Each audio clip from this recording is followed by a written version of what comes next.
Boa noite a todos, sejam bem-vindos a mais uma edição do Congresso às Quartas, desta vez em Orem. Queria cumprimentar todos os nossos convidados, os oradores, o moderador, Paulo Lameiro. Muito obrigado por estarem hoje aqui em Orem. Tenho a certeza de que esta sessão será muito enriquecedora, tendo em conta os objetivos a que se propõem. Dizer-vos de uma forma muito rápida que o município de Orem, desde o início, se associou a esta iniciativa, a esta rede de cultura 2027, Leiria 2027, e isso enche-nos de orgulho porque sentimos que é um projeto muito interessante que deve envolver todos os municípios da região e nós, desde a primeira hora, assim o fizemos.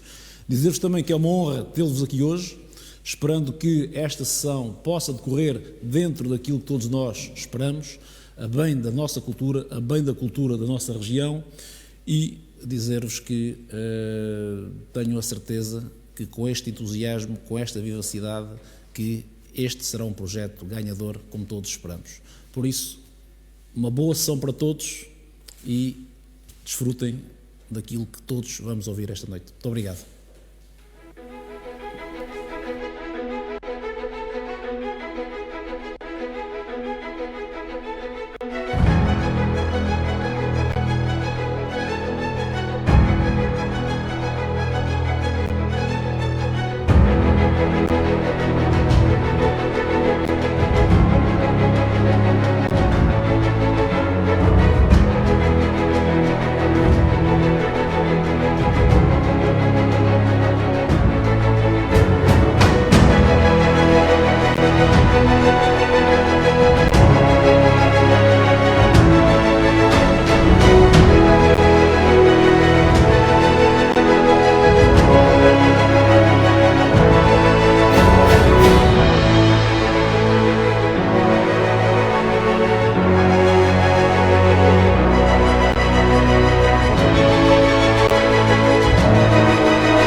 Começaria por agradecer ao município de Orem pelo convite que me dirigiu para moderar este debate e saudar o público aqui presente, o Sr. Presidente da Câmara Municipal de Orem, Luís Miguel Albuquerque, a Sra. Vereadora da Cultura, Isabel Costa, representantes dos agentes culturais do Concelho de Orem, a equipa da Rede Cultura 2027, a equipa técnica deste município e também a todos os que nos acompanham via digital através das páginas de Facebook da Rede Cultura 2027 e do município de Orem.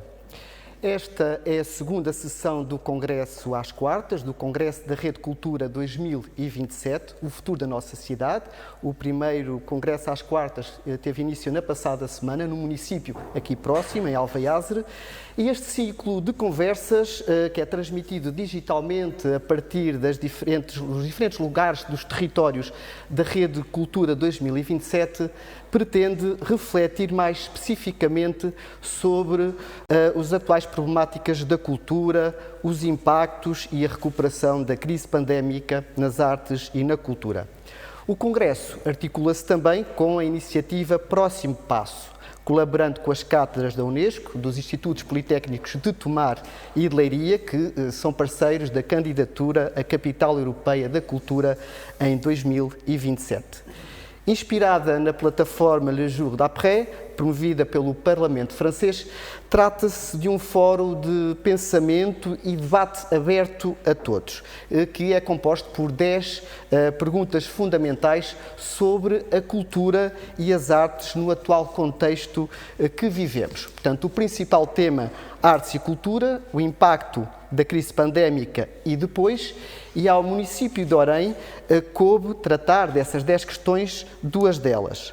A primeira, fazer face à crise, o retomar da atividade e depois o financiamento. Novas modalidades? Passo então agora a saudar e a apresentar os nossos oradores convidados. Nesta sala, junto de mim, Carlos André, crítico literário, foi governador civil de Leiria e diretor da Faculdade de Letras da Universidade de Coimbra. João Aidos, programador e assessor cultural. Marco Daniel Duarte, diretor do Museu e do Departamento de Estudos do Santuário de Fátima, e também, através de videoconferência, cumprimentamos Maria de Jesus Monge, conservadora da Biblioteca Museu da Casa de Bragança de Vila Viçosa, e Nuno Mangas, que foi presidente do Instituto Politécnico de Leiria e atualmente preside a Agência para a Competitividade e Inovação. Antes de iniciar o debate, gostaria também de informar que há a possibilidade do público lançar questões através das redes sociais, do Facebook da Rede Cultura 2027. Os agentes culturais do Conselho aqui presentes, no momento oportuno, também poderão fazer as suas questões. E começaria, se me dessem licença, pelo João Aidos.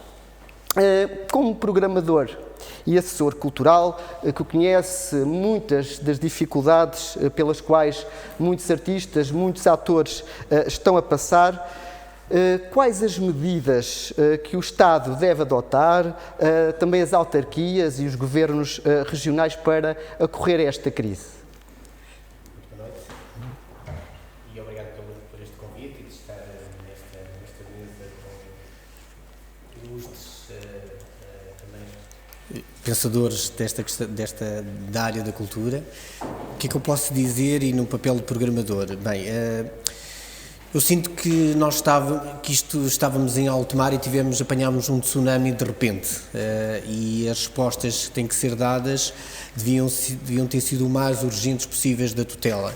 Digamos que estamos a falar de um setor que é bastante frágil, que a maioria dos artistas tem uma situação laboral muito precária. O apoio ao longo destes últimos anos, de alguma forma, também tem diminuído, se bem que os últimos 2 anos cresceu um pouco o financiamento para a cultura, mas digamos que este impacto desta situação do Covid-19 é imaginável. Tudo aquilo que nós tínhamos planeado como programadores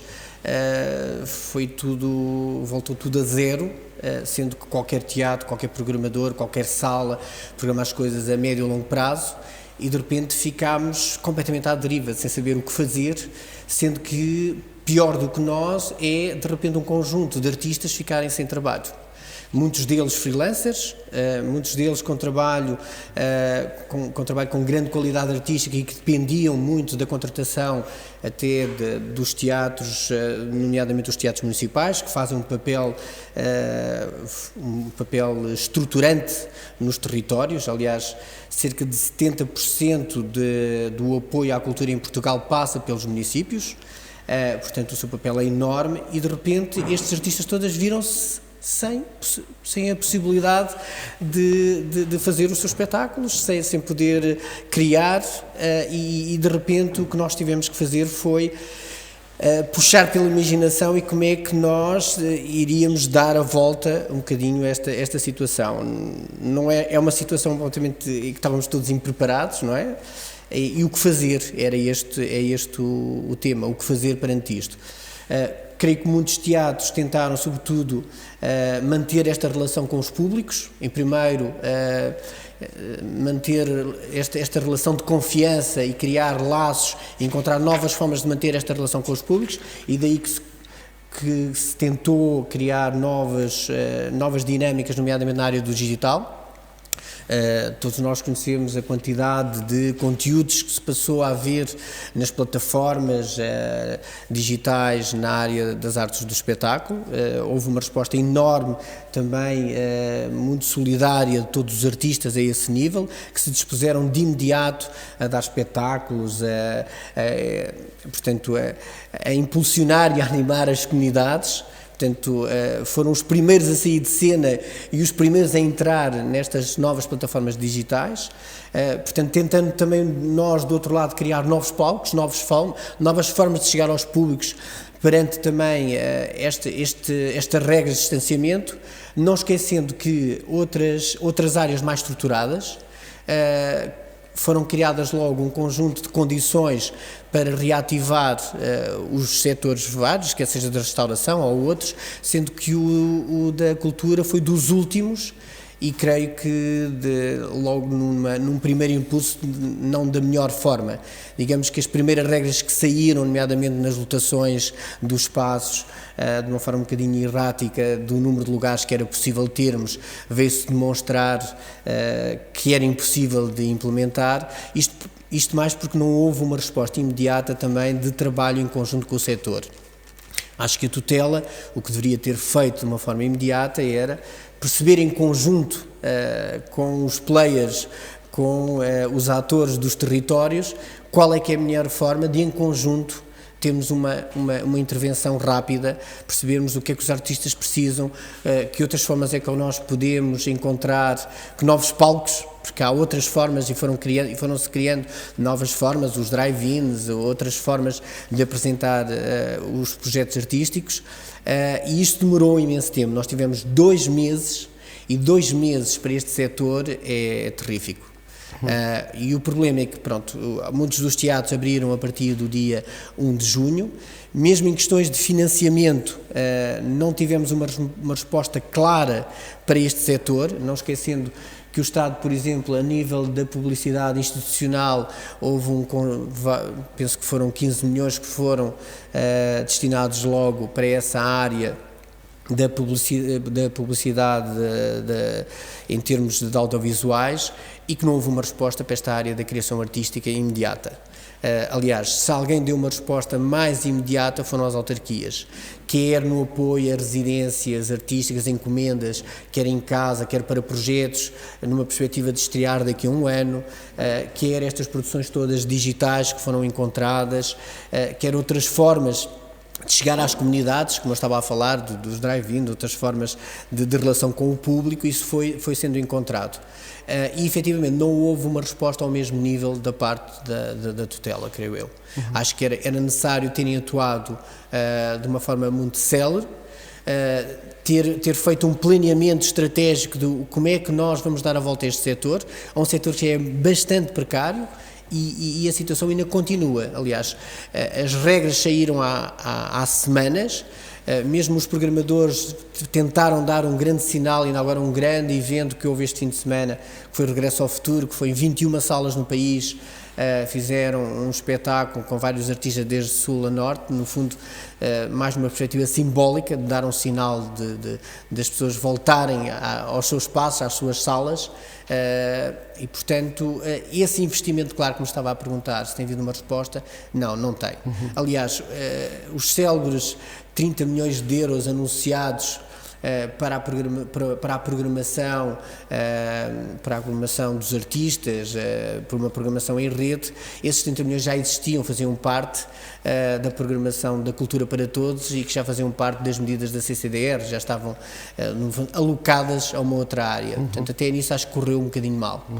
Aproveitava também para questionar acerca das medidas de emergência, se poderão ir mais além do auxílio financeiro, como, por exemplo, o apoio jurídico e técnico às organizações, porque muitas vezes existem esses programas de apoio e muitas das instituições culturais, por vezes, não têm meios de jurídicos e para se informar e apoio para desenvolver essas candidaturas. Pois, o problema é que, assim, digamos que nós estamos em patamares um bocadinho distintos da intervenção no território. As autarquias pararam também a sua intervenção, tiveram que, de repente, dar resposta a uma série de áreas mais prementes, nomeadamente a área social, sobretudo a área educativa. Grande parte da ação imediata que a autarquia teve que fazer foi dar resposta a estas alterações todas, nomeadamente na área educativa, que se deram. O trabalho também mudou radicalmente, começámos todos a trabalhar em casa, os miúdos também, as escolas fecharam e, portanto, houve de dar uma resposta e canalizar verbas para essas áreas. Digamos que as autarquias ainda estão a tentar gerir todas essas alterações. Ainda há pouco tempo abriram os jardins de infância e as autarquias tiveram que fazer um trabalho enorme para viabilizar toda essa abertura. E as autarquias têm, obviamente, não estão todas no mesmo patamar, quer de recursos humanos, quer de capacidade de resposta, quer mesmo até de financiamento próprio, de orçamental. Estamos a falar de coisas que saíram fora daquilo que estava cabimentado.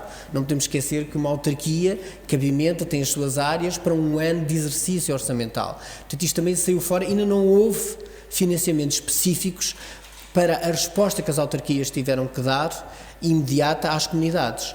Ora, de onde é que veio esse orçamento? Grande parte dele veio até de uma parte da cultura. Obviamente, cada executivo fez uma gestão das várias áreas, mas a parte mais lesiva, onde foi cortada, foi na área da cultura. Portanto, neste momento responder, havia uma série de programas comunitários, nomeadamente programação em rede. Estou-me a lembrar aqui na região o projeto Caminhos, que foi suspenso, quer dizer, porque não havia condições para, ao ar livre, trazemos um conjunto de companhias, e ainda por cima grande parte delas estrangeiras, não havia condições de sanidade, de saneamento, de as apresentar ao ar livre. Portanto, isso não foi possível. E, ao mesmo tempo, o Estado está a tentar abrir uma série de concursos para fazer um conjunto de programação durante os meses de verão. Ora, isto é um bocadinho contraditório, um bocadinho esquizofrénico, quer dizer, por um lado, muitos dos autarcas, obviamente, ainda estão a tentar descer à terra, a tentar perceber a que é que vão acudir mais, a equilibrar o seu orçamento, a perceber o que é possível fazer, sendo que muito também da atividade que faz parte do associativismo, das coletividades, também foi suspensa. Então, qual é que é a estratégia política entre suspender um conjunto de coisas e a própria Câmara programar outras? Portanto, este equilíbrio ainda é difícil de encontrar. E, portanto, eu acho que ainda estamos um bocadinho todos à deriva e a própria tutela também. Senhor, passava agora ao Carlos André, portanto, uma pessoa próxima das letras, dos livros, dos autores, das editoras, dos leitores. Como vê a situação atual deste setor e quais as medidas que devem ser adotadas? Boa noite.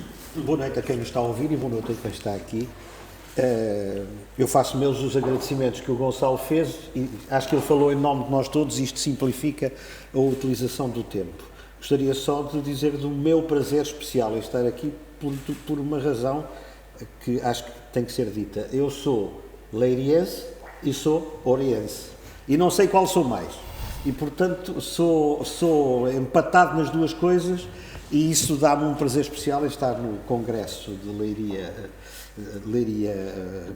Rede Cultura 2027, mas estar a fazê-lo aqui no município onde eu moro, em Orem.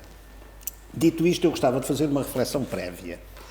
É que nós estamos a falar da saída do problema e de como ele se resolve na saída da crise e nós não sabemos nem quando, nem como, nem onde nós vamos sair desta crise. Estamos todos a fazer contas como se isto acontecesse daqui por 2 semanas ou 3 ou coisa assim. E nós não sabemos, porque estamos dependentes desde logo de uma coisa chamada vacina, ninguém nos sabe dizer quando é que essa coisa acontece, o que nos leva a crer que esta viagem é mais longa do que aquilo que nós pensávamos.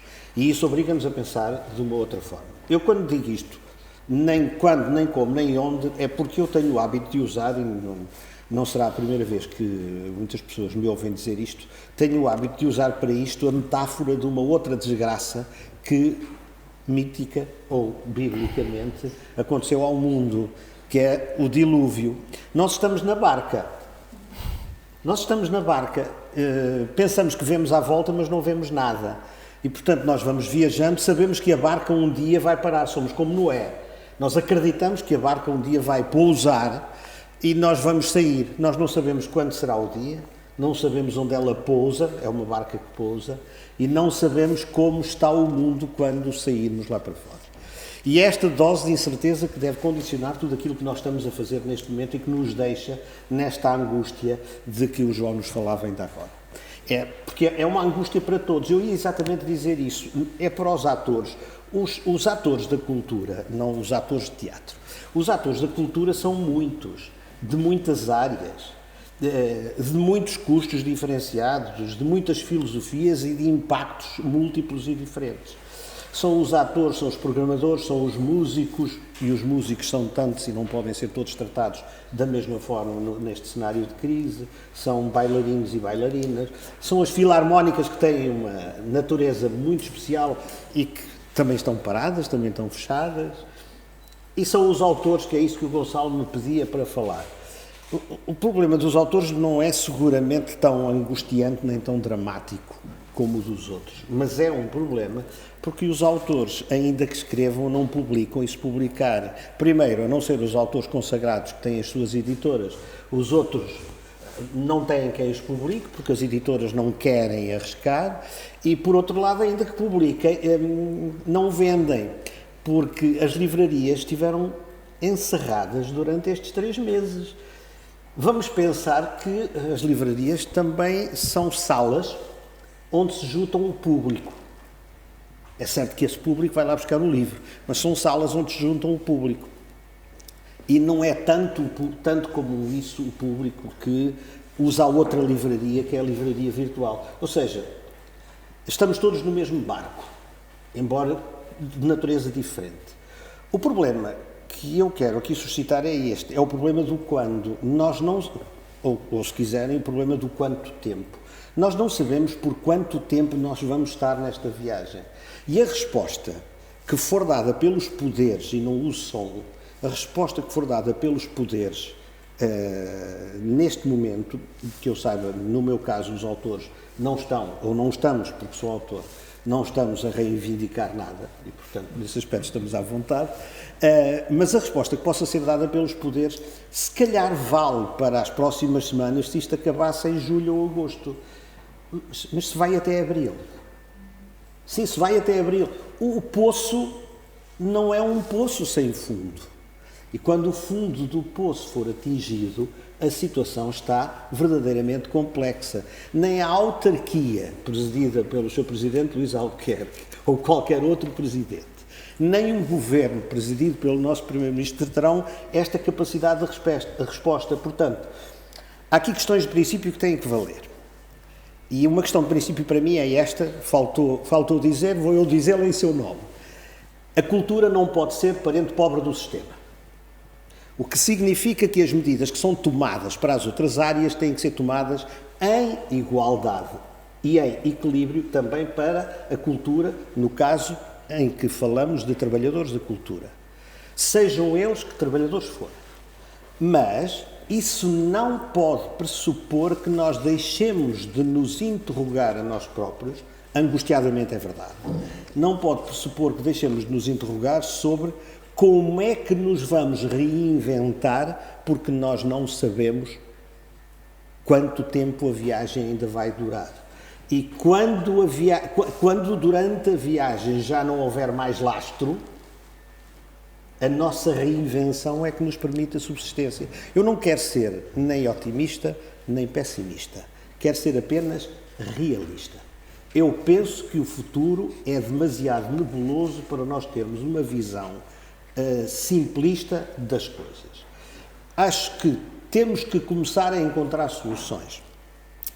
Estamos mal porque ainda por cima os nossos mecenas habituais, e nunca são muitos, também estão a passar mal. Ou seja, isto tocou em todo lado. A chuva não deixou ninguém de fora. E, portanto, Acho que a situação é por demais angustiante. Não lhe respondi muito, porque não falei muito dos autores. Os autores estão como os outros, estão mal. Serão talvez os primeiros a não estar tão mal, porque as livrarias já abriram e, portanto, os livros já começaram a vender. Não quero fazer publicidade, ainda agora um meu foi apresentado, saiu e vai para os balcões das livrarias. Os outros estão mal. Os programadores, os atores, os músicos continuarão a estar mal. Mas aquilo para que eu acho que este tempo nos desafia é, dizendo isto em dois patamares, aos poderes desafia-os a terem a honestidade de dizer que a cultura não pode ser o parente pobre do sistema, e não é só dizê-lo, é fazê-lo. E houve um dado momento em que fizeram-no ao contrário, ou seja, a cultura foi o último parente do sistema a ser olhado como deve ser. Mas, por outro lado, há um desafio a nós todos que fazemos cultura. E o desafio a nós todos é o desafio da reinvenção. Ou somos capazes de nos reinventarmos, ou chegamos lá para o outono e salve-se quem puder. Muito bem. Marco Daniel Duarte, diretor do Museu do Departamento de Estudos do Santuário de Fátima.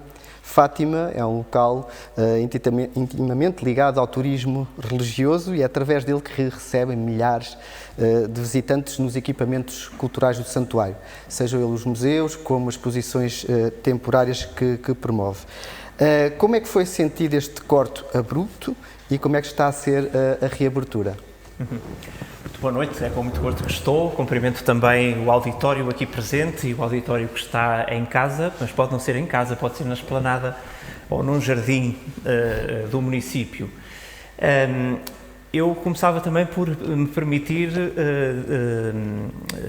tomar a palavra ao início, também com uma brevíssima, espero, brevíssima intervenção para dizer o seguinte. Não sei se era intenção do programador desta sessão que todos estivéssemos de acordo. Mas na verdade, aquilo que já foi dito parece muito importante e gostava de sublinhar, não para contrariar, obviamente, mas talvez para dizer de uma outra maneira que até pode ser menos importante.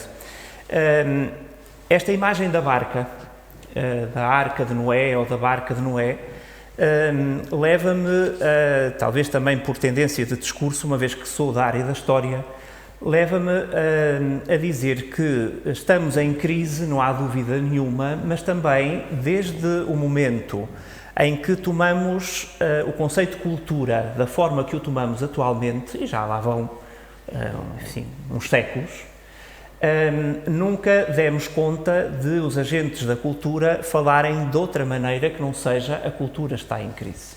Portanto, é importante, na minha perspectiva, saber se esta viagem que estamos a fazer dentro de uma barca nos leva a tomar posições diferentes relativamente a este objeto de análise que está aqui a ser tomado ou não, ou se pensamos da mesma forma relativamente àquela forma que pensávamos antes de entrarmos nesta barca. Porque, na verdade, e talvez não esteja tão longe da temática do financiamento como possa parecer, na verdade aquilo que aconteceu foi uma hierarquização de ações que todos vimos que tinha que acontecer na medida em que nos sentimos neste momento a tentar sobreviver. Há aqui um tema, há um tópico com o qual nós contactamos desde este momento de crise, deste momento pandémico, que é o tópico da sobrevivência da espécie. Há pessoas que morrem por causa desta pandemia. E na altura de gerir financiamentos, aqueles que têm decisões a tomar, tomam de facto decisões como aquelas que foram aqui elencadas. O Paulo elencou algumas, o Carlos André elencou outras.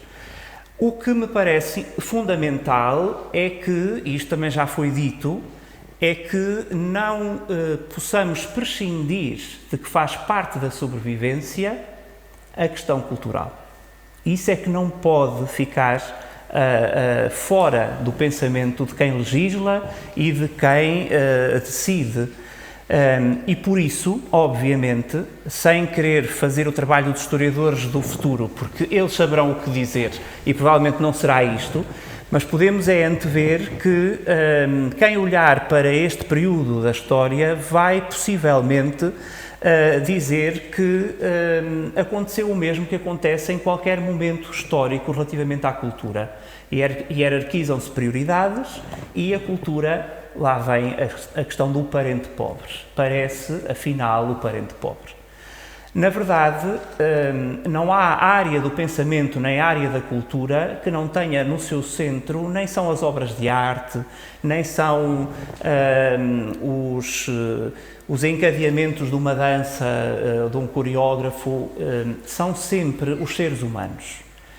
O pensamento, as artes, a cultura, tem sempre como principal objetivo, ou se quisermos até objeto de análise, de estudo e de trabalho, o ser humano. E aí é que muitas das vezes nós temos que perceber, aqueles que neste auditório, todos aqueles que nos estão a ver, todos nós estamos de acordo que de facto isto é assim.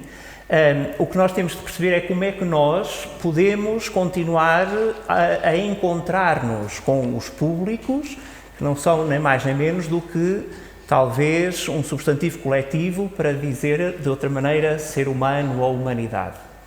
E nessa matéria temos que, por exemplo, olhar o trabalho de um escultor. Será que devemos continuar a esculpir da mesma maneira?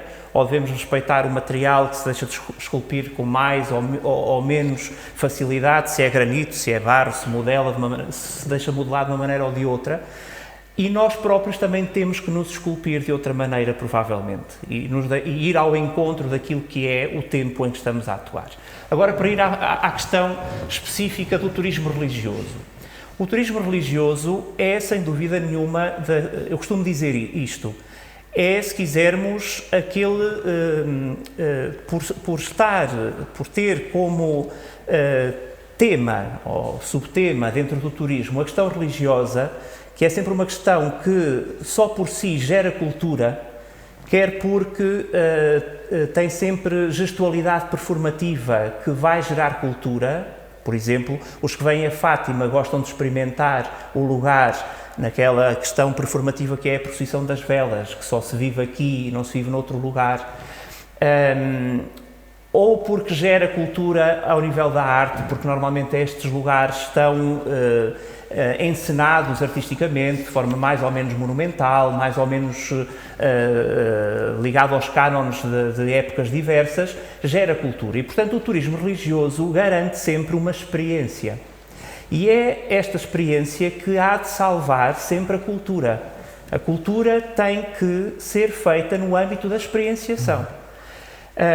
Como é que nós vivemos neste lugar este desconfinamento, este regresso à dita normalidade, que obviamente todos sabemos que não é uma normalidade? Vivemos proporcionando de forma segura, assim são as baterias todas viradas para isso, de forma muito segura, procuramos que aqueles que vêm ao lugar possam experimentar aquilo que o lugar gera a esse nível cultural. Pode ser a visita a uma galeria de arte, pode ser uma visita a uma exposição temporária, pode ser desfrutar do ambiente de monumentalidade que o santuário oferece, sempre, no caso concreto do Santuário de Fátima, sempre com a ligação estreita aos conteúdos identitários daquele lugar, seja na parte que dizemos mais monumental da Cova da Iria, seja depois na zona de Aljustrel, que tem lugares de memória muito importantes para quem visita. E ao contrário, é muito interessante, ao contrário do que muitas das vezes num debate que talvez não seja este hoje, mas que muitas das vezes se coloca, que é a questão do culto e da cultura, se podem ser rivais, normalmente não são, e não são precisamente porque um deriva do outro. Muitas das vezes no próprio santuário percebemos que também as ferramentas da cultura atraem os visitantes àquele lugar. E por isso, dentro daquilo que é a prioridade neste momento, que é de facto a da sobrevivência, não deixamos de parte aquilo que obviamente são os aspectos culturais que se podem viver na Cova da Iria. Muito bem.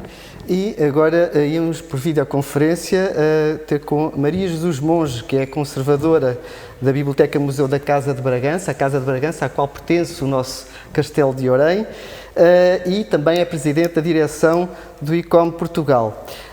Aqui há pouco o Marco Daniel falava das experiências, e aqui neste caso dos museus.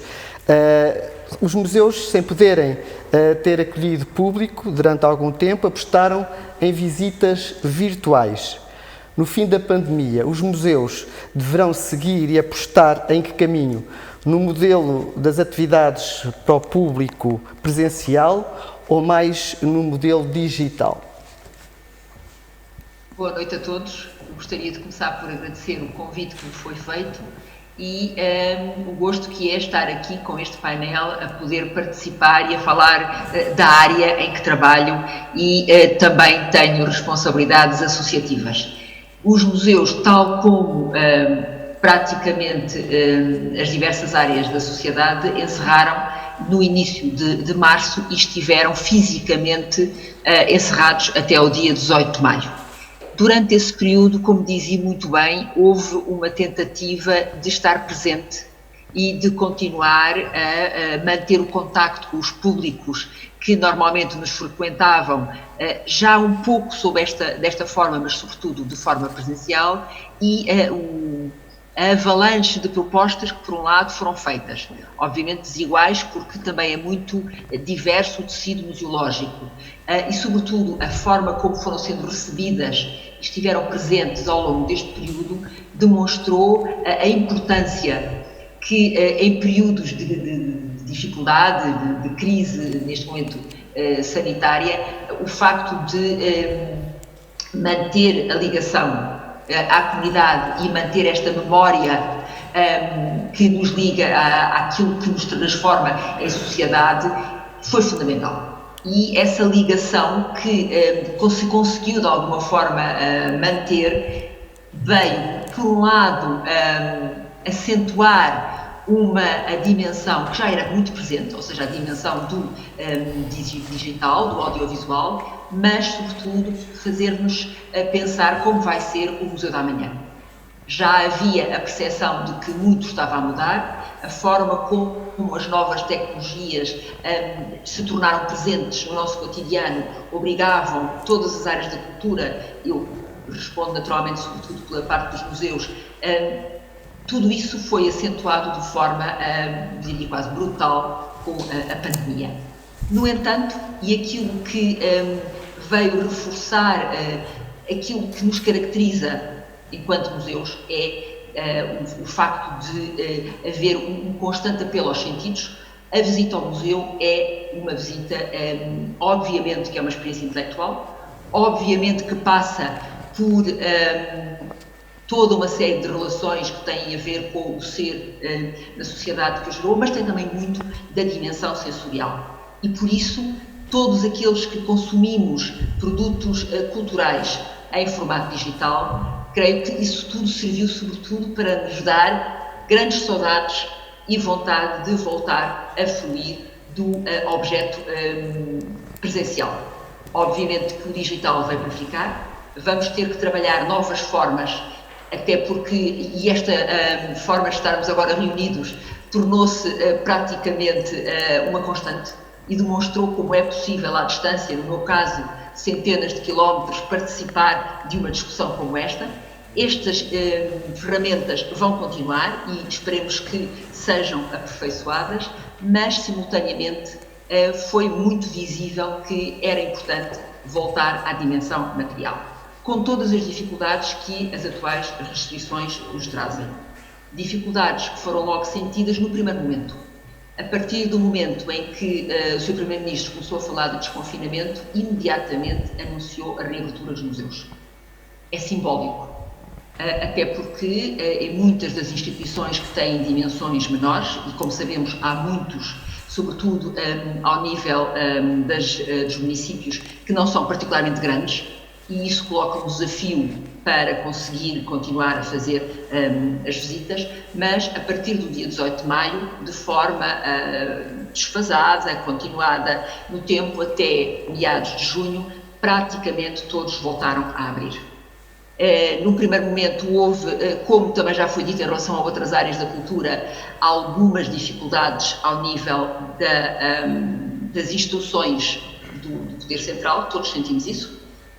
A associação a que presido neste momento fez justamente um esforço de reunir toda a informação internacional que havia, porque Portugal não foi o primeiro país a abrir e, portanto, tivemos já o benefício de ter alguma experiência, mas aquilo que nos une enquanto instituições museológicas em Portugal e que tem dificultado muito todo o regresso à possível normalidade é uma crónica falta de pessoal. Não houve melhoria nenhuma nos últimos anos, pelo contrário, tem-se vindo a acentuar. Felizmente, ao nível dos municípios, não é tão grave. As equipas são, de uma forma geral, mais novas. Ao nível das instituições mais antigas, há um envelhecimento e, até por isso, há uma maior dificuldade também em trabalhar com as novas tecnologias e em produzir todos estes conteúdos a que nos habituámos recentemente. Dito isto, aquilo que sai com muita evidência é a necessidade do trabalho em rede. E esta experiência que agora aqui temos parece-me que é exatamente a fórmula para que apontam todos os indicadores.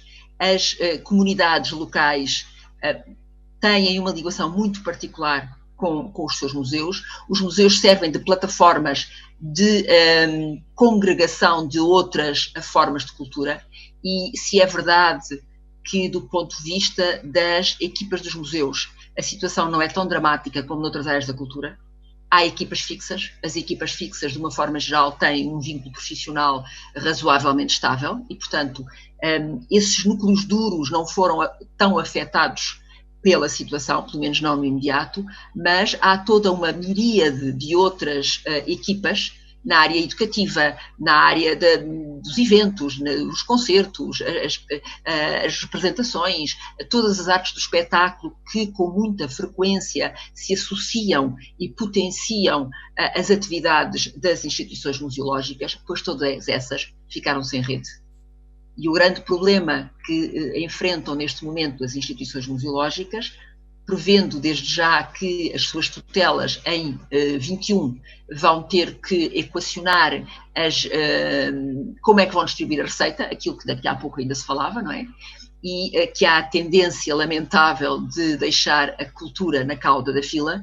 Como é que vai ser possível continuar projetos, alguns deles já com algum tempo, e que se tornaram, muitos deles, identitários? É fundamental conseguir garantir que todas estas redes, que incluem normalmente as instituições de ensino, não só de ensino dos mais novos, mas também para os maiores, que incluem com muita frequência, sobretudo aqueles que têm uma participação mais difícil no tecido social, como é que vai ser possível manter a sua participação ativa no momento de redistribuição difícil digamos, de riqueza, quando não há. O meu apelo, aquilo que nós que trabalhamos na área dos museus temos estado a tentar demonstrar, é que assim como se demonstrou que a cultura foi fundamental para, eu diria quase, manter a sanidade mental durante o período do encerramento, assim é preciso reconhecer que agora que abrimos, este papel não diminui, pelo contrário, é fundamental para manter a saúde dos nossos tecidos sociais e para continuar a fazer com que a memória tenha um papel regenerador e que consiga fazer face exatamente aos desafios. Finalmente, só um pequeno apontamento, naturalmente é desigual este impacto. Os museus que viviam de grandes receitas são muito mais afetados do que os pequenos museus que trabalhavam essencialmente numa lógica de proximidade.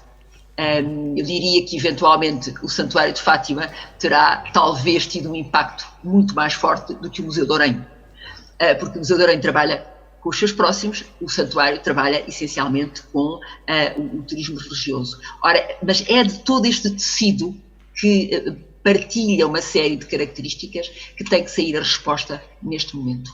Muito obrigado.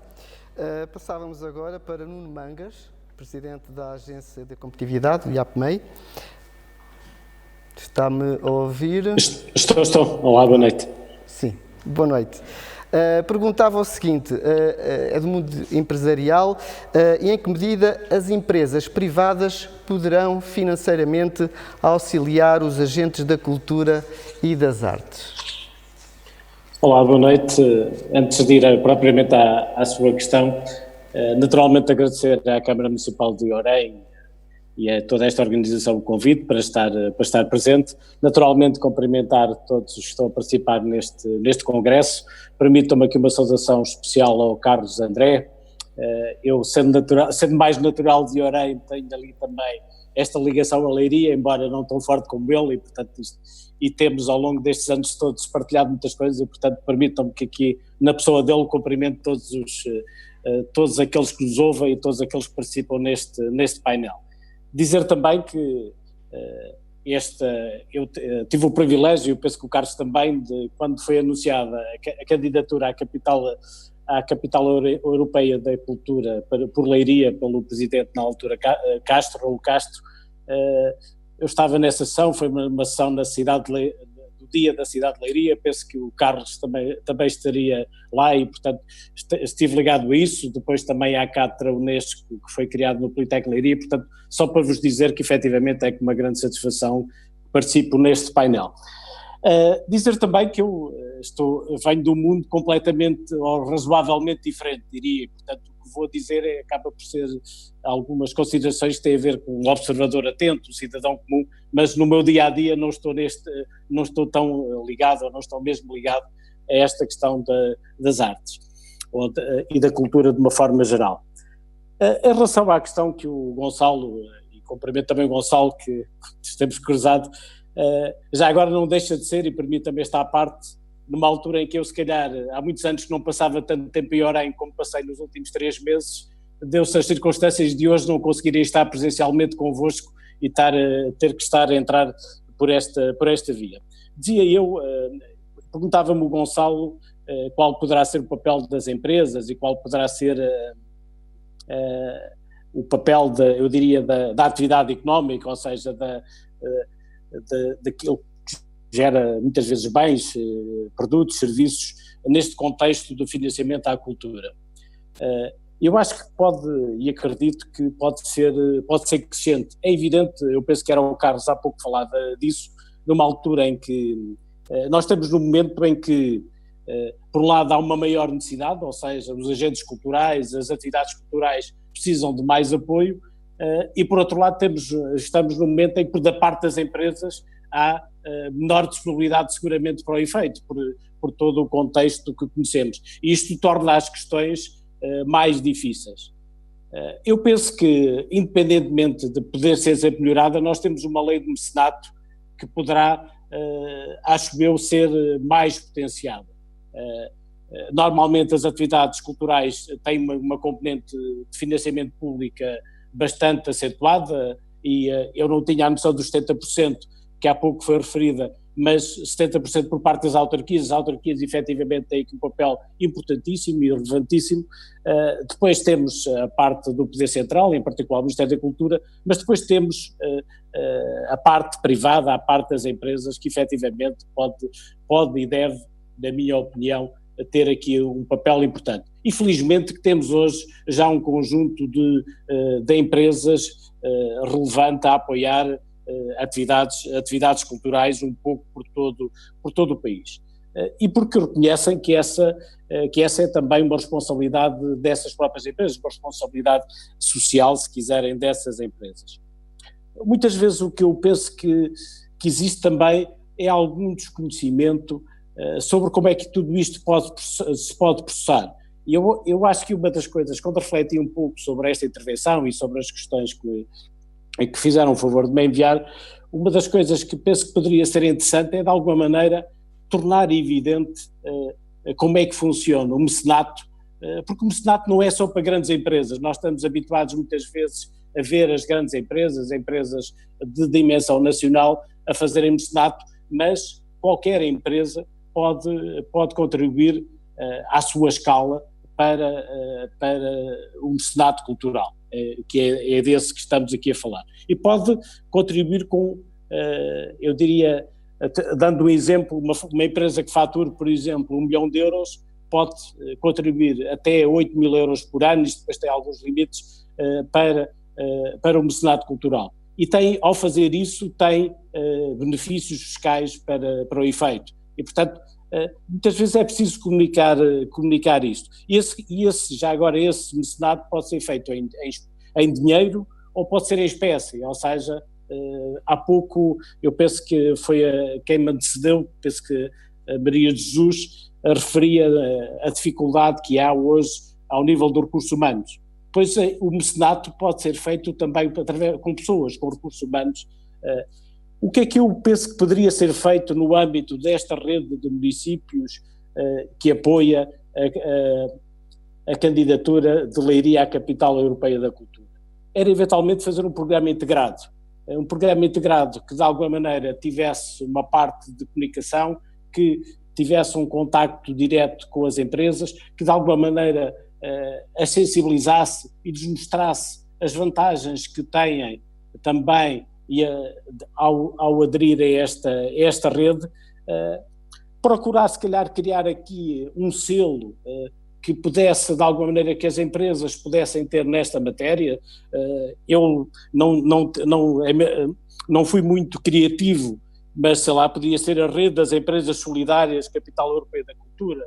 Confesso que o solidárias não me convence muito, mas não me saiu palavra melhor, mas enfim, poderia ser uma ideia deste tipo em que as empresas poderiam ter aqui visibilidade, poderiam ter notoriedade também nesta ligação e em simultâneo estar a apoiar os agentes e a dinamizar a atividade cultural deste conjunto de municípios. E, portanto, penso que poderíamos ter procurei aqui dar um exemplo, não sei se isto se calhar até já está pensado, mas foi algo que me ocorreu a olhar e a pensar um bocadinho nas questões que me colocaram. E penso que poderia ser, e se quiséssemos ainda podíamos afinar isto, ou seja, ainda podíamos lançar aqui, eu espero que os presidentes de Câmara destes municípios me perdoem, em particular o Luís Albuquerque, mas ainda podíamos lançar aqui um desafio adicional, que era, por exemplo, por cada euro que uma empresa pusesse, o município da sede dessa empresa colocar outro euro, por exemplo. Ou seja, eu acho que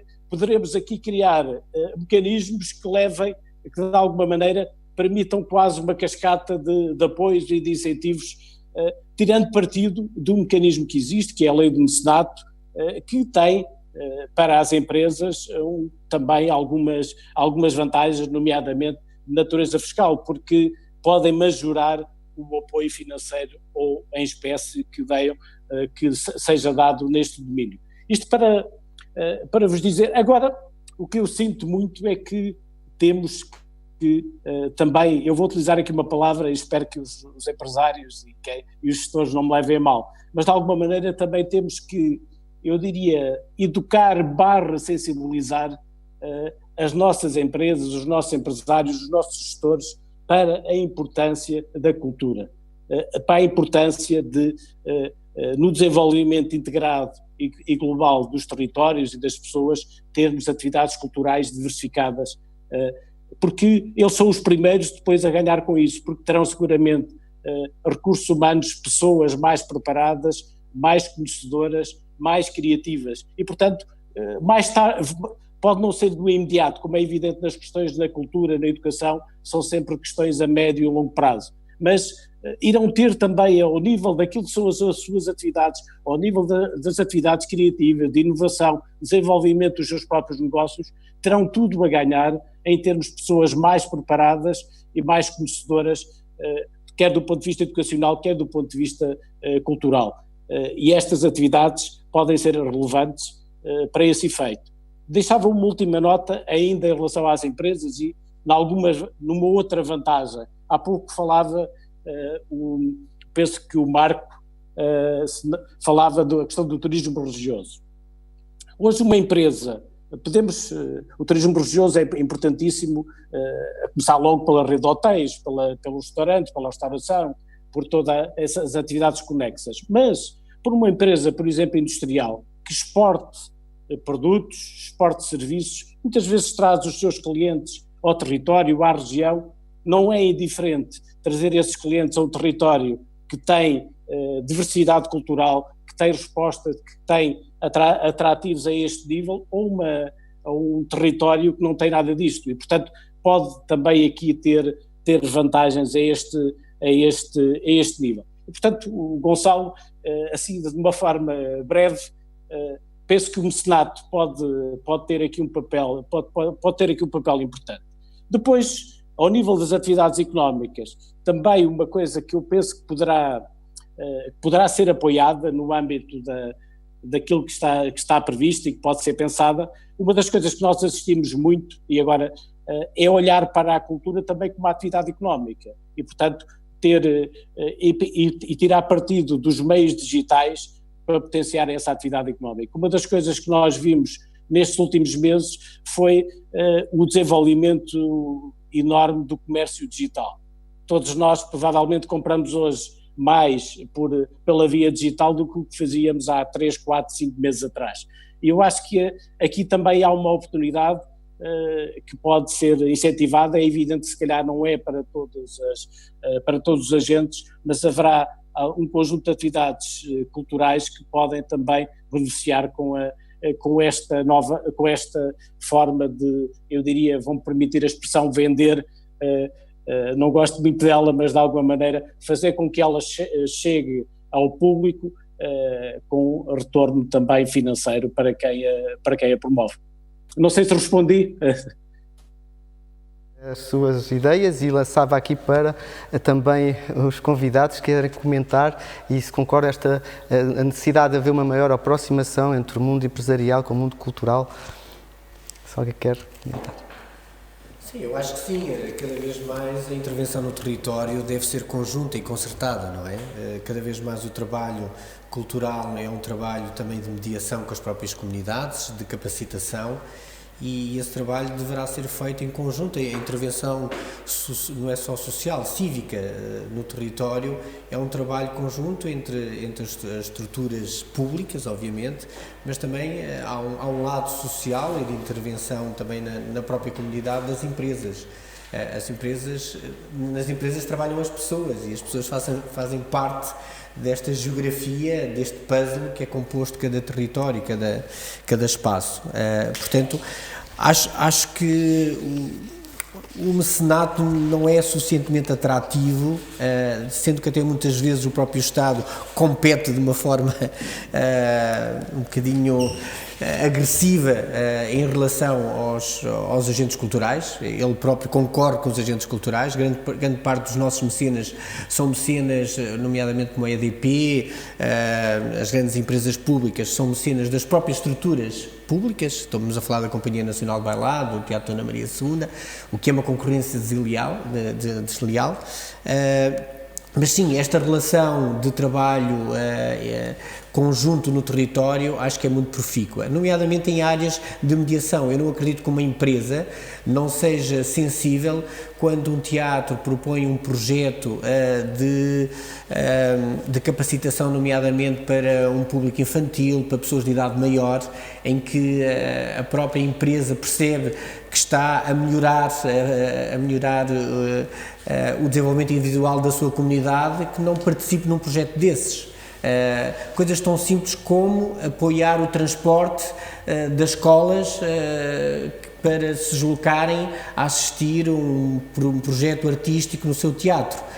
Quando os projetos também são bem apresentados e essa mediação é bem feita, eu acho que as empresas também são sensíveis a esse papel social. Acho que também do outro lado, os programadores, os gestores também têm que estar mais atentos a isso. Todos nós fazemos parte de um todo e acho que o caminho é muito por aí. Uhum. Se me permite, eu acho que o Nuno tocou aqui em duas coisas que não se excluindo podem excluir-se, mas eu preferia começar por onde o Marco há pouco fez a tónica. Ou seja, antes de mais é necessário pensar quando isto terminar, e volto a dizer que não sabemos quando é que termina, quando isto terminar, olhamos a cultura da mesma forma? Será que nós, no fim, estamos a olhar para a cultura da mesma forma? O que é a cultura agora e o que é que vai ser quando chegarmos ao fim? Porque este nosso período de 3 ou 4 meses vai fazer parte da nossa cultura acumulada quando chegarmos ao fim. Isto tem uma dimensão cultural e vai enriquecer o capital de cultura que também entra no resultado final. Porquê é que eu ponho a tónica nisto? Porque isto depois nos leva à questão do financiamento, de uma ordem inversa. Porque quando o Marco faz a pergunta, quando isto chegar ao fim, nós olhamos a cultura da mesma forma, quem é o sujeito deste verbo olhamos? Muita gente terá pensado nós, os atores do xadrez cultural. Mas eu não estou a pensar nisso. Eu digo nós, sou eu, somos os atores do fenómeno cultural, mas são todos os que estão nessa sala e todos os que estão lá fora. Ou seja, nós, os que usufruímos da cultura, continuamos a olhar a cultura da mesma forma. Porquê é que eu digo isto? Eu vou dizer isto de uma forma que não é bonita. Habituámos-nos demasiado em Portugal a ter a cultura, não quero agora dizer de uma forma financiada, mas habituámos-nos muito em Portugal a ter a cultura de uma forma barata. Somos o país onde o público paga menos pela cultura. Este é um facto. Eu cantei muitos anos no Coros Áureos, de que estão aqui pessoas importantes. E lembro-me que nas nossas deslocações à França, nós cantávamos nas cidades onde tínhamos parceria, mas as pessoas que iam assistir ao espetáculo pagavam. Mas em Orem ninguém pagava quando eles cá vinham. Isto é muito estranho, para eles era muito estranho. Isto não é bonito de dizer. Nós habituámos-nos em Portugal a pagar pouco pela cultura. É um bem precioso que nós adquirimos por um preço muito barato. Se, depois disto, conseguíssemos alterar as mentalidades de nós todos, no sentido de valorizarmos a riqueza que é a cultura, não é só a riqueza para a região, a riqueza para o país, a riqueza para mim, que me sento na cadeira a assistir ao espetáculo. Se nós soubermos valorizar isto, isto muda logo. Eu estou a dizer isto porque tenho presente a outra coisa que o Nuno disse, porque isto está relacionado com a intervenção do Nuno, que é, as empresas estão neste momento na circunstância pior para poderem apoiar estas iniciativas. Claro que poderá haver, como diz, poderá haver outras formas de apoiar e de fazer render estas parcerias. Em vez de solidárias, pode ser parceiras, não? Mas poderá haver outras formas de fazer render estas parcerias. Mas eu acredito que o fundamental disto é nós aproveitarmos este tempo e, se calhar, estas semanas em que nós estamos a desconfinar e a sair, aproveitarmos este tempo para sabermos explicar às pessoas que têm que olhar para nós, agentes culturais, e ponho-me desse lado, têm que olhar para nós, agentes culturais, de uma outra forma. Esta mudança de mentalidades, salvo melhor opinião, ainda não aconteceu em Portugal e tem que acontecer, em relação a todas as áreas da cultura. Não podemos olhar para os atores, para os cantores, como os artistas que são ricos por causa dos espetáculos que fazem. Temos que olhar para eles como quem nos enriquece a nós pela cultura que nos traz. E isto é uma perspectiva totalmente diferente. Não podemos olhar para um escritor como alguém que enriquece a vender um livro. Temos que olhar para um escritor como alguém que me enriquece quando me dá a ler. E ter a capacidade de mudar as mentalidades neste sentido, acho que é um desafio que se coloca a todos nós neste momento. Muito obrigado. Uma ótima deixa para uma questão que ia fazer ao Dr. Marco Daniel. Eu ia atrever-me a perguntar ao Carlos André se incluía também os intelectuais neste grupo, quando são convidados a fazer uma conferência e que normalmente se espera sempre que ela seja pro bono. Sim, mas isso já nos... Vou dizer uma coisa, vale a pena amenizar um bocado a conversa. Isso é sempre muito engraçado que no dia do município o conferencista vai de borla e o conjunto que acompanha a sardinhada da noite recebe muito dinheiro. Mas há de vir o tempo em que provavelmente isso muda. Eu não estava a pensar nos professores, que também obviamente trazem cultura. Os professores também são uma espécie de parente pobre, mas não estão neste momento, não estou a falar porque eles não estão neste momento do lado da crise, porque os professores têm os seus vencimentos, têm os seus salários. leio-os desta forma quando eles são autores. Sim. Quando eles são autores, em relação aos livros que produzem. Mas neste momento não é urgente pensar o assunto do conferencista. Acho que é urgente pensar o assunto de todos os outros atores culturais que estão em situação bem mais precária do que um professor que recebe sempre um extra por fazer uma conferência. Eu faço-as todas habitualmente pro bono e nunca me caíram os parentes na lama por isso e continuo sempre a dizer que sim. Eu peço desculpa, era uma provocação, mas eu gostava de sublinhar esta ideia da mudança de mentalidade. Sobretudo porque ela deve existir nos diferentes atores de que estamos aqui a falar. E esta mudança de mentalidade tem uma escala neste tema do financiamento, ou tem várias escalas, que vai desde a relação que nós temos com a bilhética de qualquer coisa, que era essa que estava aqui a ser referida. Quantas vezes nós damos conta de que há um interessado em entrar num museu e que recua quando percebe que tem que pagar? Isto acontece diariamente nos equipamentos culturais no nosso país. E os nossos museus até são baratos. E os nossos museus são normalmente baratos. E acontece também até portanto, vai desde esta escala até à responsabilidade que um utente de um espaço tem sobre o próprio edifício que visita ou sobre o monumento. Esta relação que existe entre eu estou a desgastar o lugar, está a sofrer porque eu estou a usufruir dele, e como é que eu posso compensar este lugar de memória ao nível, por exemplo, de quando ele precisar de ser restaurado, de quando ele precisar de uma reabilitação. Esta relação é inexistente, normalmente, em quem visita património no nosso país.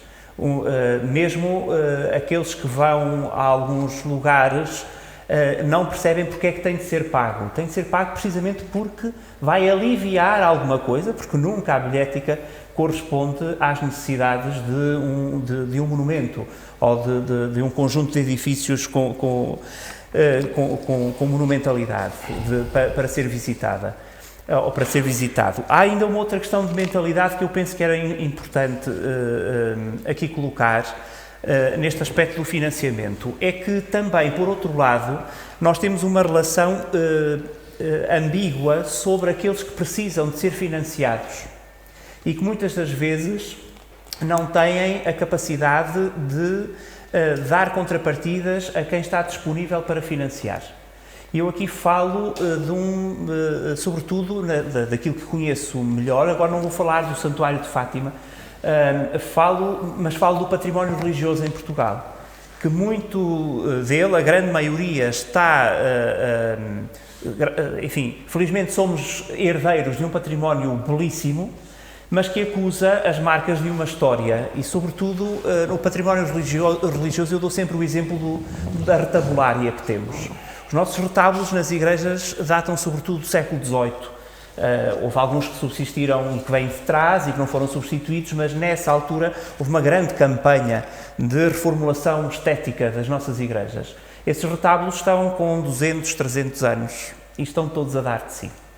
E as comunidades não têm forma de aguentar, segundo a normativa que se quer para a reabilitação deste património, que é muito exigente e ainda bem, as comunidades não têm esta capacidade de aguentar um restauro deste tipo de património. Mas também talvez não estejam disponíveis por encontrar esses mecenas e proporcionar-lhes alguma contrapartida que pode passar por uma publicidade dentro da comunidade. Se formos visitar a vizinha Espanha, facilmente vemos em alguns lugares aquele retábulo foi patrocinado, o restauro daquele retábulo foi patrocinado pela empresa tal, pelo banco tal, pelo grupo económico X ou Y. Em Portugal isto não é ainda muito claro e talvez esta crise nos leve a tomar medidas que possam ir neste sentido. Porque não dar relevo àqueles que contribuem para o bem-estar cultural de uma comunidade e passar por isto. A mesma coisa acontece, e eu não vou dizer qual é a minha posição, porque me parece que não a devo dizer aqui, mas o mesmo acontece, por exemplo, em visitar um lugar religioso e ter prurido de colocar, de facto, uma taxa de entrada para visitar esse monumento. Em Portugal é um assunto muito delicado. As nossas comunidades religiosas não encaram de forma pacífica este tema, o que não acontece noutros países, onde isto é completamente pacífico e não levanta dificuldades.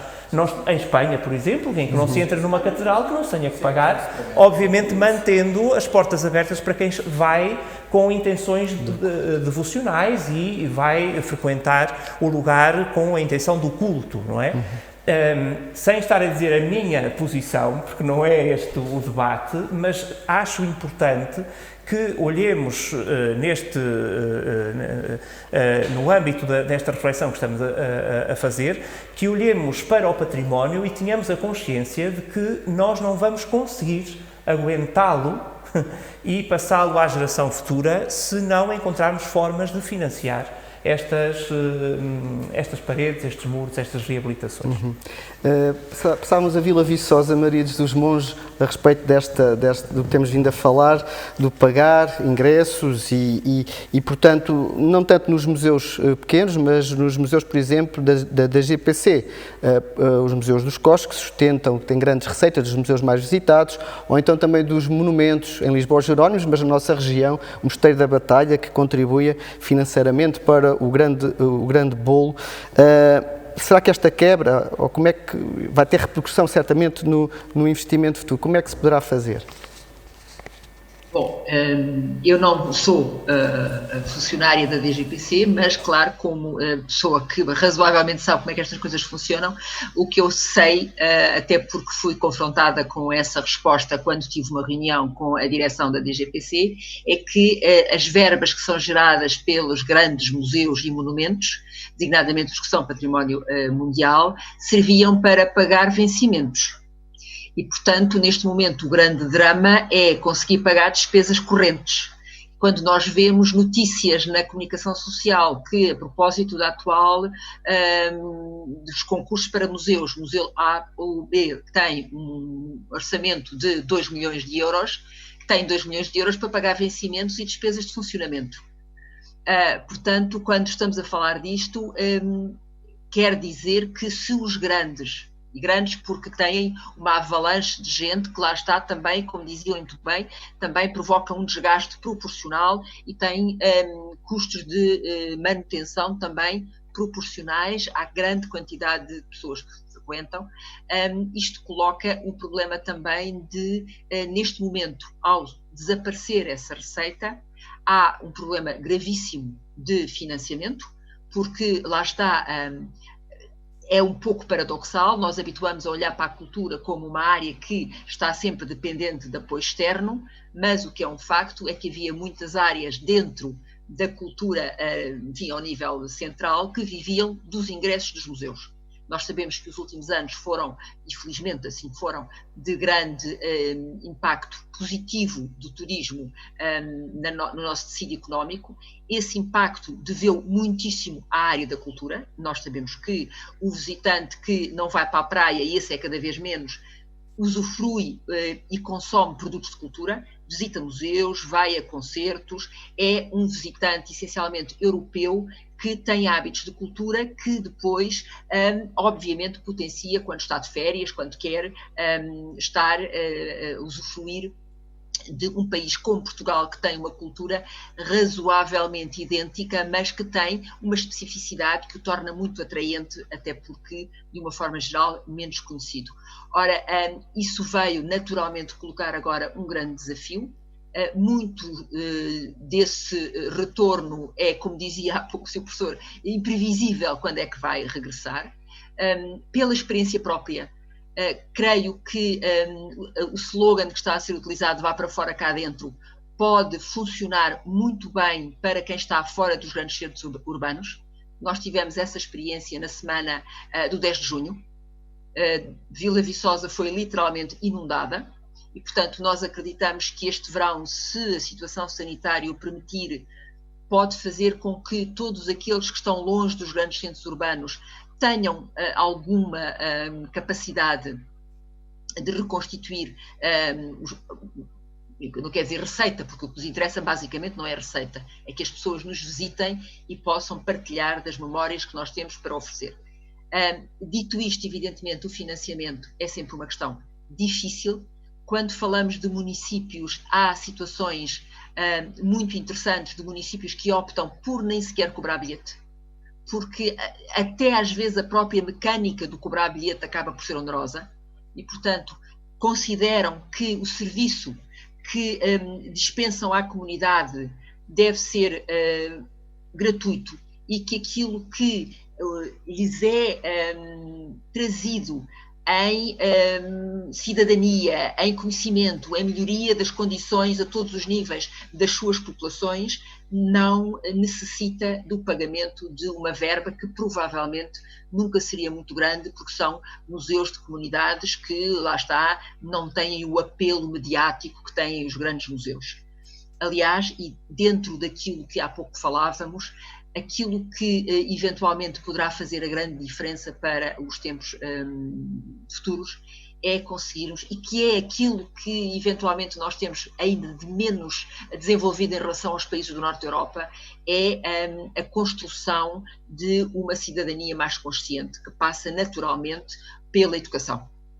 E os museus são um local, há museus em praticamente todo o país, há museus em todos os recantos e muitas das outras atividades das artes do espetáculo e não só, podem e com muita frequência fazem, utilizam o espaço dos museus, que muitas vezes são associados ao património, aos edifícios históricos, para trazer junto dos públicos essencialmente mais novos. Portanto, aquilo que é absolutamente fundamental e que, infelizmente, nos últimos tempos sofreu alguma redução é a aposta nas crianças, é a aposta nos jovens, é a aposta na educação. E já agora só uma pequena nota em relação àquilo que dizia há pouco Nuno Mangas. Isso que estava a dizer é um pouco o espírito das redes de amigos. A maior parte dos museus têm redes de amigos que exatamente funcionam um pouco dentro dessa lógica de conseguir cada um, com aquilo que cada empresa pode dar, para comprar a peça, para fazer o espetáculo, para etc., acabam por existir estas redes de entidades económicas que normalmente se associam em prol de um fim que normalmente é cultural. Em Portugal não há tanta tradição de filantropia como nos países do Norte. Isso também explica muito que, com alguma frequência, nós temos essa situação no museu. O custo de entrada não é propriamente exagerado, como diziam e bem. Os museus portugueses, de uma forma geral, são módicos no que pedem, mas há classes profissionais que acham que, pelo simples facto de pertencerem a essa classe, têm direito à entrada gratuita, quando deveriam, com alguma frequência, ser aqueles que percebem que as coisas têm um custo. E, se todos o partilharem, é muito mais fácil conseguir construir coisas. Obrigado. Nuno Mangas. Nuno Mangas, creio que está a ouvir. Estou. Quer fazer um comentário também resultante das questões, das propostas que lançou e daqui das respostas dos nossos oradores? Sim, se me permite, vou fazer vários. Estou com a sensação que está com eco, espero que me estejam a ouvir bem. Uma primeira nota, e permitam-me, se calhar, começar pela questão que o Carlos colocou: como é que vamos olhar depois da pandemia. Eu acho que seguramente que vamos olhar diferente, até porque o digital, que já estava muito... Estão-me a ouvir? Eu não sei se me estão a ouvir. Sim, ok, então não vos estou a ouvir, mas ok, ótimo. Estava a dizer que o digital e, sobretudo, e vou ligar isto também à última questão que foi referida pela Maria de Jesus em relação à questão da educação. O digital vai ser muito acelerado nós temos hoje já, eu diria, os jovens abaixo dos 20 e poucos anos já nasceram com a internet, já nasceram com o digital. E, portanto, isto veio acelerar muito toda essa transformação e, portanto, agora isto não é necessariamente mau, eu até acho que é bom, ou seja, o que nos vai permitir é usufruir dos bens culturais e da cultura de uma forma geral, de forma multimeio, se me permitem esta expressão. Depois, ligando a isto um bocadinho à educação, dizer que não podia estar mais de acordo com as palavras de Maria Jesus. E eu acho que aqui as autarquias têm um papel muitíssimo central nas suas comunidades. A cultura e a educação, mas sobretudo a todos os aspectos, a educação para a cultura, se quiserem, é muitíssimo importante e tem que começar, eu diria, quase logo desde o berço. E se nós começarmos a fazer este trabalho, seguramente que vamos, geração a geração, vamos provavelmente, ao fim de uma década, 2 décadas, 3 décadas, é evidente que estamos a falar de um trabalho que é um trabalho a largo prazo, a longo prazo, não é um trabalho imediato, mas se calhar algumas das questões que eram referidas aqui pelo Marco em relação à questão das mentalidades, vamos conseguir provavelmente mudar em parte essas mentalidades, porque as novas gerações vão a pouco e pouco fazendo essa transformação. Dito isto, gostaria ainda de um segundo ou um terceiro comentário. A questão aqui do mecenato e a questão, voltando aqui um bocadinho àquela questão, pareceu-me bem a sugestão do Carlos dos parceiros. Realmente eu tinha estado a pensar, a rede de empresas parceiras é muito mais interessante do que solidárias, e portanto obrigado, embora é evidente que o nome é depois aquele que entenderem, mas onde eu queria chegar aqui era o seguinte: é evidente que o mecenato hoje é muito visto para as grandes empresas e pelas grandes empresas e muitas vezes até para, como foi referido, para instituições que têm uma matriz pública. Mas o que é facto é que o mecenato pode ser a pequena, média empresa que está na aldeia, no interior às vezes do concelho, tem uma matriz familiar e sobretudo tem um vínculo muito forte à comunidade, ao território. Há algumas das instituições que estão nesse território. E não é preciso que uma empresa, para ser, se quiserem, parceira, tenha que contribuir todos os anos com milhares de euros. Pode contribuir com 600 euros, 500 euros, 1000 euros. Aqui o desafio vai ser ter muitas a sentirem este vínculo e a ligarem-se às instituições e às organizações ligadas à cultura. Eu acho que, e reparem, eu vou-vos dar um exemplo, há pouco fazia aqui uma pequena conta. Uma empresa que contribua com 100 euros, na prática o custo efetivo para a empresa, no final de contas, será 63 euros. Ou seja, porque o benefício fiscal compensa uma parte daquilo que a empresa pagou, ou seja, vai buscar pela via fiscal uma parte do investimento, mais de 1/3 do investimento. E, portanto, o que me parece é que isto tem que ser muito explicado, tem que ser muito comunicado, tem que ser feito de uma forma persistente.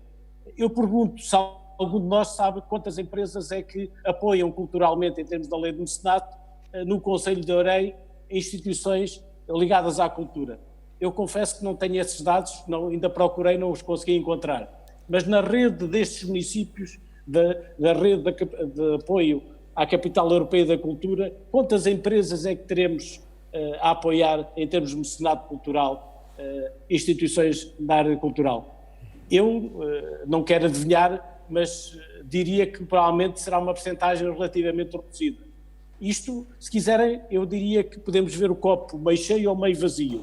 Eu diria que gostava de o ver pela parte positiva, ou seja, temos aqui, acho eu, se quisermos e se for o entendimento que este pode ser um bom caminho, uma oportunidade para, a pouco e pouco, trazer empresas para este jogo. Agora, também temos que lhe mostrar que têm a ganhar com isto, temos que lhe mostrar as vantagens e, portanto, há aqui um trabalho muito de comunicação, sensibilização, de trazer as pessoas para, se quiserem, para esta candidatura e para estas cátedras, que é muitíssimo importante. E no essencial eu penso que eram estes comentários, Gonçalo, que nesta fase eu gostaria de fazer. Muito obrigado, e também o nosso tempo está a terminar, não sei antes de ler alguns comentários de pessoas que nos têm acompanhado pelo Facebook.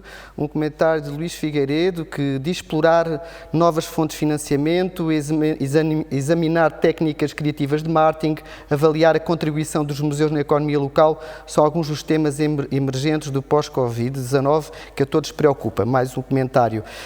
Também outras questões essenciais editoriais de Doris Santos, que diz, por um lado, a ideia de que tudo o que envolve a cultura deve ser gratuito e, por outro lado, a admissão da sociedade civil em assumir uma postura de voluntariado, de mecenato, de apoio ativo à cultura, remetendo essa obrigação apenas pelo Estado. Portanto, alguns comentários que nos vão acompanhando. Passaríamos agora ao público aqui presente. Quem quisesse fazer alguma questão deveria apresentar-se, portanto, o nome e a representação e o agente cultural que representam e, portanto, lançar uma questão para depois comentarmos ou respondermos. Pode ser? Boa noite a todos que estamos a ver online e também aqui nesta sala. Eu acho que é um congresso muito importante perante a cultura a nível nacional e também a nível local. Chamo-me então José Alves, faço parte da Associação Pé-Escola da Soutaria. Quando a Associação Cultural Recreativa da Soutaria se formou, convidaram-me para ter ideias para desenvolver lá na Associação. A ideia que eu tive foi ao meu baú das memórias e fui buscar os xadrez porque foi em Tomar, na escola, já com Braton, que aprendi xadrez com o professor Manuel Atalaia. Era cedo, conheci o xadrez. E aquilo ficou no baú. Com essa história, o que aconteceu? Em 2014, havia apoios a Leiria, porque em Leiria o xadrez está bem desenvolvido. Existem os Corvos de Luís, existe o Carlos Oliveira Dias, o grande árbitro internacional de xadrez. A ele pedi ajuda e ele tem respondido positivamente às minhas preces. Vim a Orem a participar em alguns workshops, eventos, né? E também, recentemente, em dezembro, esteve cá em Orem um grande António Fernandes, um grande mestre. Sim, eu peço desculpa, José Alves, pedia que fosse sucinto, que fizesse uma questão. Em 2014, até agora, até o ano passado, eu da minha parte, com o apoio da Câmara Municipal de Orem, né, ia à Biblioteca Municipal dentro de horários semanais, uma vez por semana, mais ou menos, gratuitamente ensinava aquilo que eu aprendi. E de uma forma mecenato. E também vi que realmente faz falta a divulgação cultural. E surgindo também em 2014, tive a ideia de criar um canal para divulgar essa cultura e atualmente, mesmo agora, está a ser partilhado este direto na Soutaria TV. Soutaria é a terra onde resido com muito orgulho, com muito amor e que faço também por Orem estas divulgações.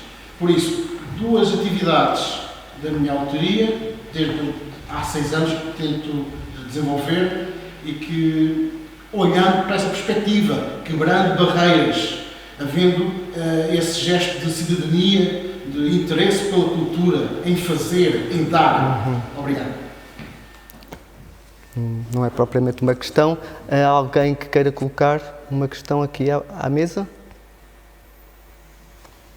Não havendo, entretanto, no final desta transmissão poderão surgir outras e temos de poder conversar, é que o nosso tempo está mesmo a terminar. Não queria terminar sem fazer alguns avisos para o próximo congresso às quartas, que será no dia 1 de julho, próxima quarta-feira, às 21 horas, e desta vez vamos estar em Arruda dos Vinhos para debater a quinta questão do próximo passo: arte e cultura, as vozes da comunidade.